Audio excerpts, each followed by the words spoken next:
Hi everyone, welcome back to my channel, Leveling Up from the Inside. Today I'm going to be doing my 5-day pre-op for my next series of plastic surgeries. I'm going to have a medial thigh lift, brachioplasty, breast augmentation, and some additional liposuction on my stomach. But I wanted to catch you up from my last video. If you guys saw that video, there were a couple things that were stressing me out. So I want to give you an update on that and let you know where I am at this point, 5 days out. So let's just get right into it.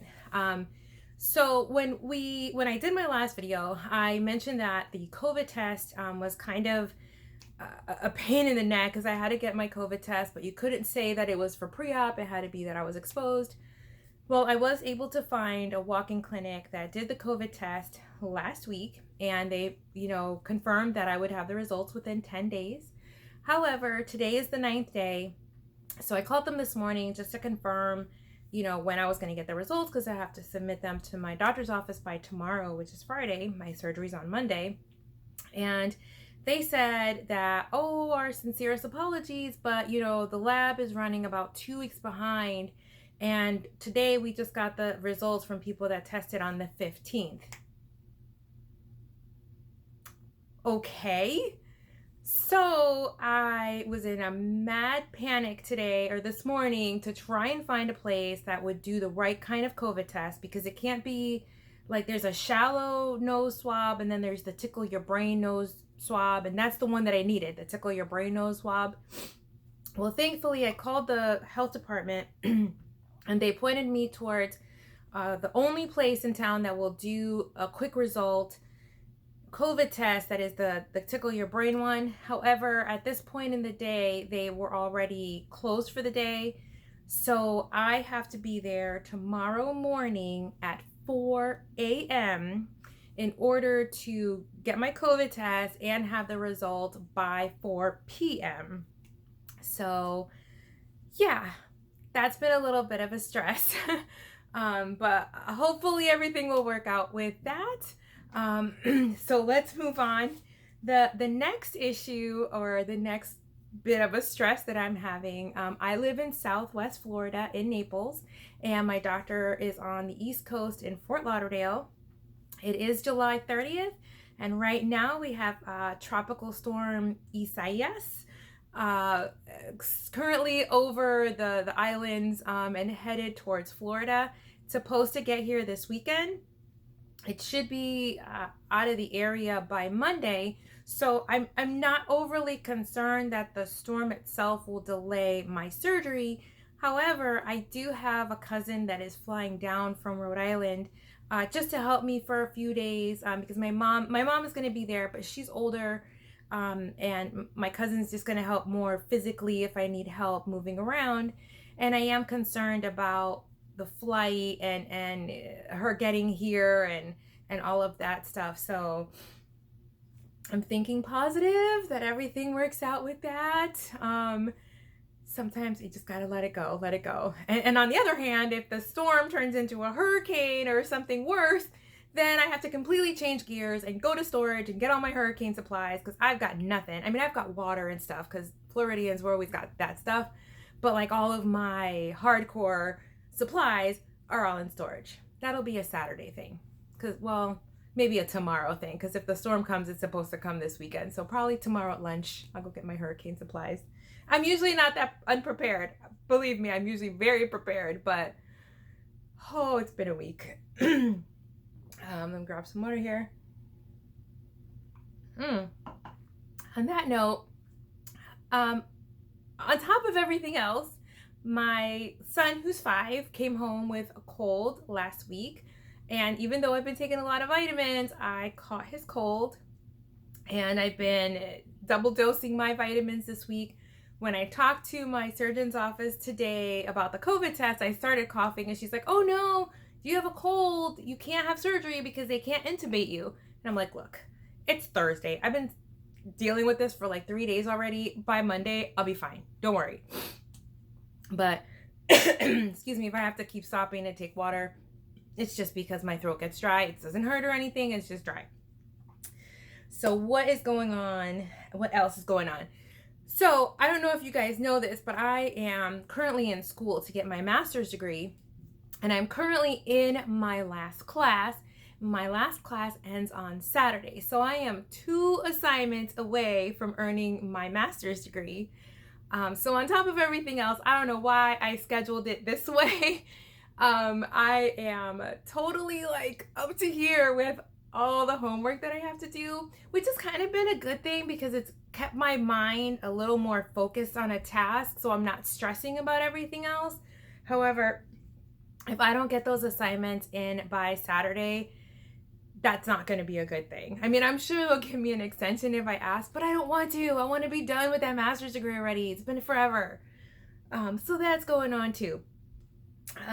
So I will let you know on Monday or probably Sunday night if I am going to have surgery and if all these other things have resolved.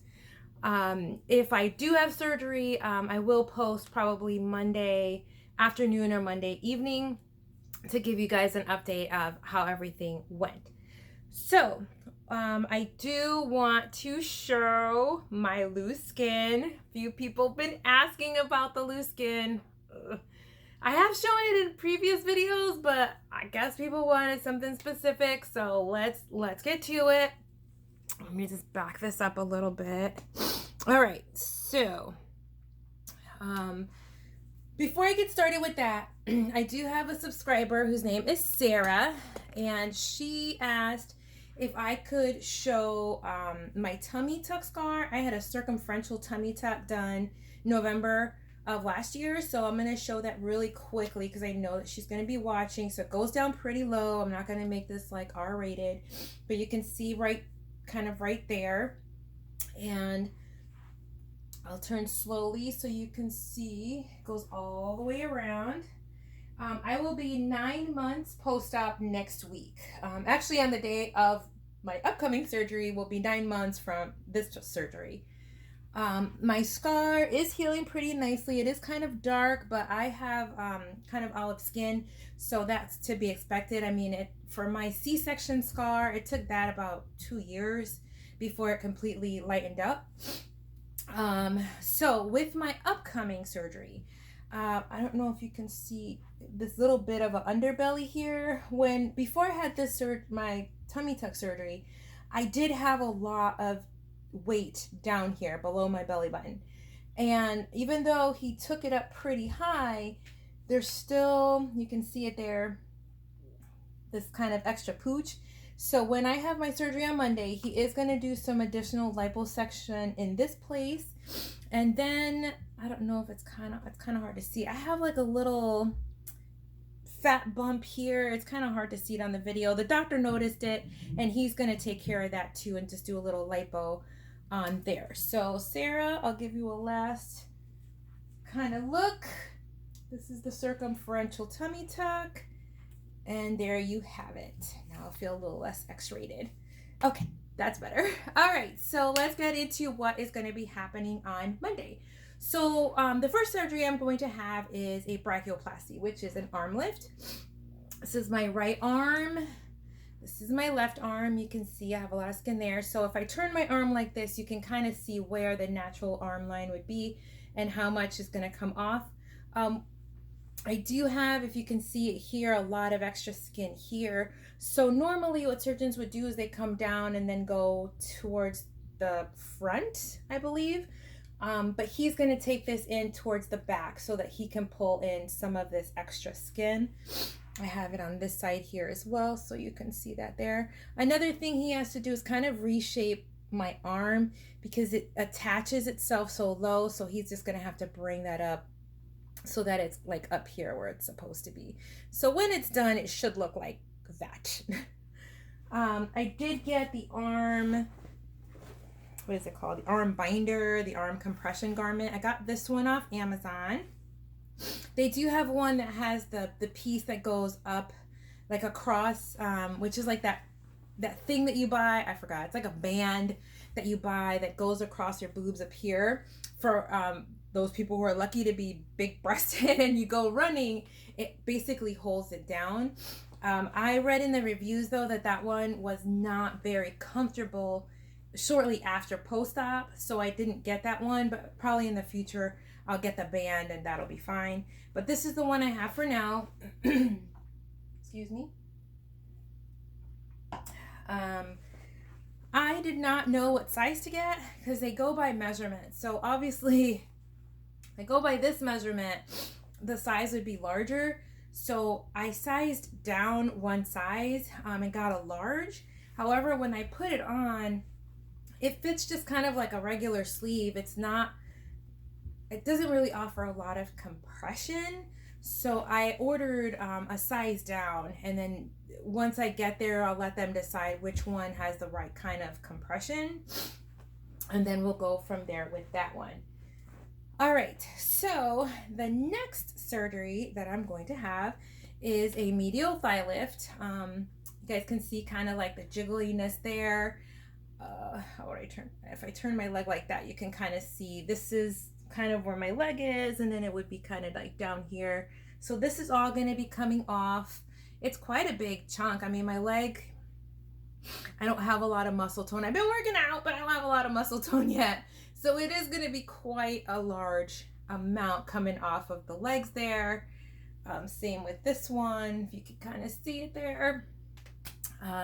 So with the medial thigh lift, they're going to wrap it in ACE bandages after surgery, and then the next day, once the doctor checks everything and unbandages me, they told me to bring a pair of Spanx. So thankfully I already had a pair of Spanx, so I'm going to be using these. I did order another pair off Amazon. They're not here yet, just so that I have something to switch out so that I can wash these, because you want to make sure that your compression garments stay clean. So if you are planning to have these kinds of surgeries, always duplicate your compression so that you can keep it clean. Let's see. For the breast augmentation, this is a sports bra, and it's got like a, what do you call it? An extra like cutlet thing in there, so they look bigger than they are. Right now, I am a size 34B, B minus, A plus kind of deal. Before I lost my weight, I had bariatric surgery last year and I lost 100 pounds. So before I lost my weight, I was probably like a C, not a big C, but a full C.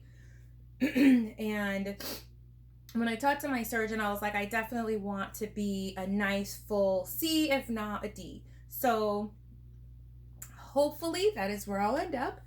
I'm getting 400 cc's. That's kind of where we decided that I was going to be. I did my rice test. I'll post that up above so you can do the rice test if you're not sure what size you would like to be, but 400 cc's was kind of my comfort zone. For that, they said to bring just a sports bra. Excuse me. Thankfully, I had this from when I was pregnant, when my boobs were so beautiful and big. I miss those boobs. I'm gonna have those boobs back real soon. So I just have a regular old stretchy sports bra. You don't want to have anything that has like any kind of underwire or anything that's going to be uncomfortable. So that is it for me and for my 5-day pre-op. I will post, if for any reason my surgery doesn't go through because of storms or COVID tests or whatever, I will post on Sunday and let you guys know. And if you don't hear from me on Sunday, I will definitely post on Monday after my surgery to let you know how I'm doing and how everything went. So I hope you're having a good day. Please pray for me if you're watching this, that all this stuff just dissipates and my surgery goes through without a hitch. And I will be fingers crossed and praying hard. I'll talk to you later. Bye-bye.